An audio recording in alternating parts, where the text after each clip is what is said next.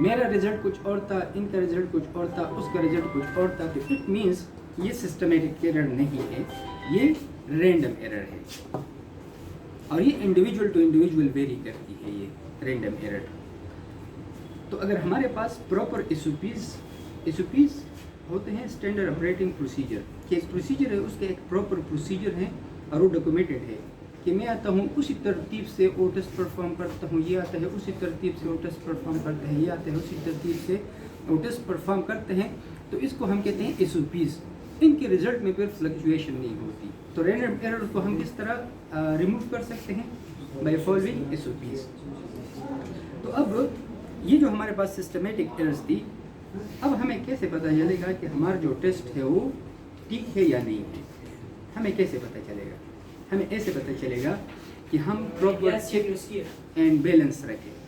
کیا رکھیں؟ Proper check and balance.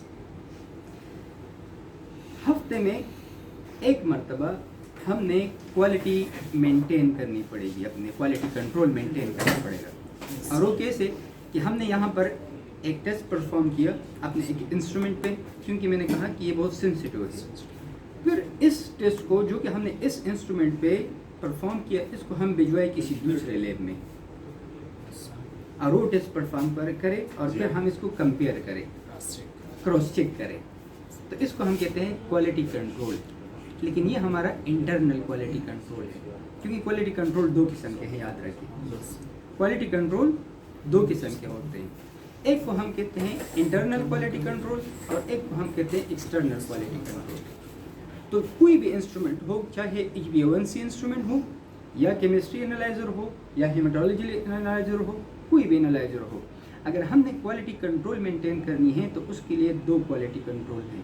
ایک انٹرنل، ہمارا اپنا، جو کہ ہم اپنا پروسیجر کرتے ہیں، ہم نے یہاں پر ٹیسٹ پرفارم کیا اور بھیجا کسی دوسرے لیب میں، ٹھیک ہے نا، تو یہ ہم نے اپنا انٹرنل کوالٹی کنٹرول مینٹین کیا. ایک ہے ایکسٹرنل، کہ ایک دوسری باڈی ہے جو کہ اسٹینڈرڈ باڈی ہے، for example JCI، for example جو ہمارے پاس آتے ہیں سرٹیفکیشن وغیرہ دیتے ہیں، تو کیا کرتے ہیں کہ اپنے سمپلز بھجواتے ہیں لیب میں.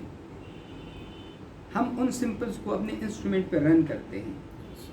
ہمارے پاس جو ریزلٹس آتے ہیں، ان ریزلٹس کو پھر ہم ان کو بھجواتے ہیں، اور وہ چیک کرتے ہیں کہ آیا ہمارے جو ریزلٹس ہیں ان کے ساتھ جو نون ویلیوز ہیں ان کے ساتھ کمپیئرڈ ہے کہ نہیں ہے.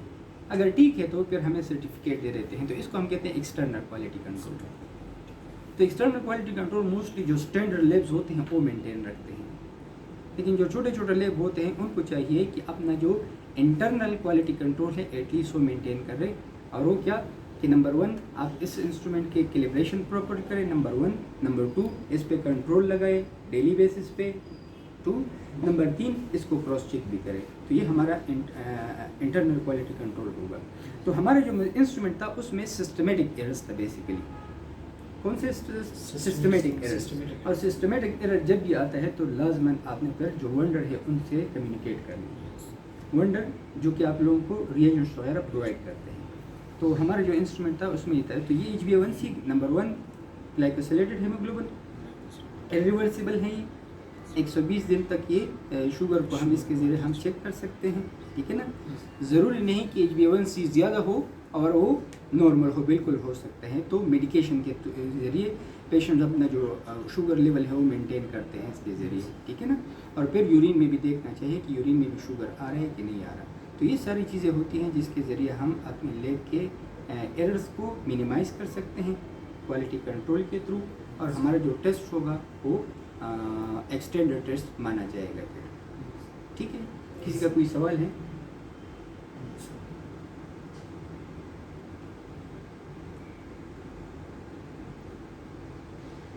Okay, thank you so much.